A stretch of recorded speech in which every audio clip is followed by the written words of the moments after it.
దైవజనులందరికీ హృదయపూర్వకమైనటువంటి వందనాలు. చేరికూడి వచ్చినటువంటి ఆత్మీయ కుటుంబ సభ్యులందరికీ కూడా హృదయపూర్వకమైనటువంటి వందనాలు. మరి సమయము ప్రతికూల వాతావరణ పరిస్థితుల్లో ఉన్నా కానీ సమయాన్ని చక్కగా సద్వినియోగం చేసుకోవాలి కనుక మనము వాక్యం చెబుతుంది. రోమాపత్రిక 1వ అధ్యాయము 20వ వచనాన్ని ఒక నిమిషం మనం ధ్యానిద్దాం.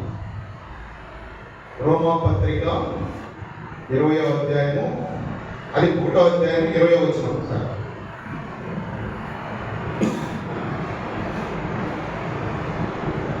చదువుతారా? 1:20.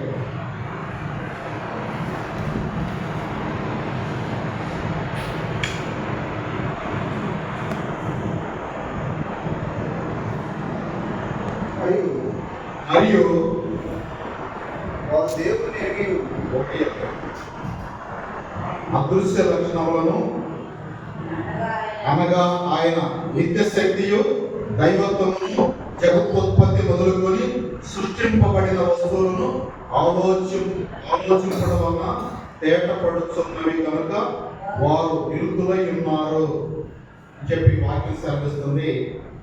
ఈ వాక్యాన్ని దేవుని యొక్క నిత్య శక్తి దైవత్వము ఏ విధంగా ఉంటుందనేది మనం ధ్యానించుకున్నప్పుడు ఆది కాండం నుంచి దేవుని సృష్టి మనకు తెలియజేస్తాం.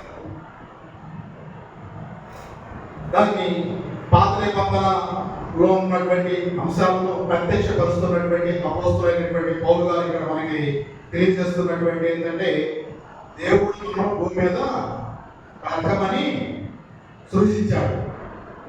బ్రతకడానికి కావాల్సినటువంటి మనకి ఏం కావాలి?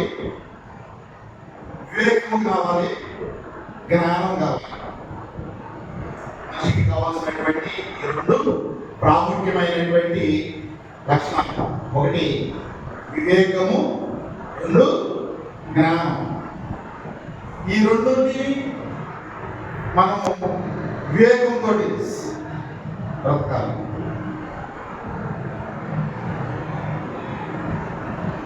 కొన్ని మనకి ఆచార సాంప్రదాయాలు కొన్ని ఉంటాయి.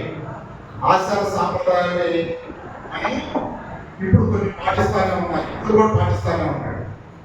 బైబిల్ ఏం చదువుతుంది? ఆచార సాంప్రదాయాలని విడిచిపెట్టమని చెప్పి మనకి వాక్యం చదువుతుంది. అంటే ఇక్కడ వివేకంగా ఆలోచిస్తున్నామా, జ్ఞానంతో ఆలోచిస్తున్నామా అనేది మనం పరిశీలన చేసుకున్నట్టయితే, దేవుడిని నేను నమ్మాను, విశ్వసించాను, మారుమనసు పొందాను, రక్షణ పొందాను, బాప్తిస్మం పొందానని చెప్పి మనం చెప్పుకుంటాం. కానీ లోక సంబంధమైనటువంటి ఆచార సాంప్రదాయాలు మనం ఇంకా విడిచిపెట్టలేనటువంటి దౌర్బల్యమైనటువంటి స్థితిలో ఉన్నామని చెప్పి పౌలు గారు ఇక్కడ మరలా మనకు ఒకసారి గుర్తు చేస్తున్నటువంటి సందర్భం. వివేకము, జ్ఞానం, ఈ రెండు మనకి కావలసినటువంటి అతి ముఖ్యమైనటువంటి విషయాలు. చూడండి పిల్లలు, మనం చూసినట్టయితే వివేకము అనేక సందర్భాల్లో మనం కలిగి ఉండాలి. జ్ఞానం యాకోబు పత్రికలో అన్నాడు కదా, మీలో ఎవరికైనా జ్ఞానం పొగగా ఉంటే నన్ను అడిగి జ్ఞానంతో నింపుతానని అడుగుతారు.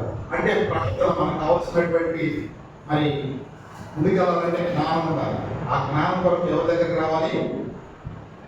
బైబిల్ మనకి ఎలా జీవించాలో, ఎలా జీవించకూడదు, ఎలా నడవాలో, ఎలా నడవకూడదు తెలియపరుస్తున్నటువంటి ప్రత్యక్షమైనటువంటి తెలియజేస్తున్నాయి.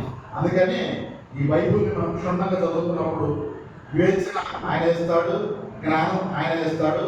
జ్ఞానయుక్తంగా నడుచుకొని మనని కుటుంబాన్ని కానీ, సంఘాన్ని కానీ, సమాజాన్ని రక్షించుకోవాలని చెప్పి దేవుని వాక్యం తెలియజేస్తుంది. నేను మాట్లాడుతూ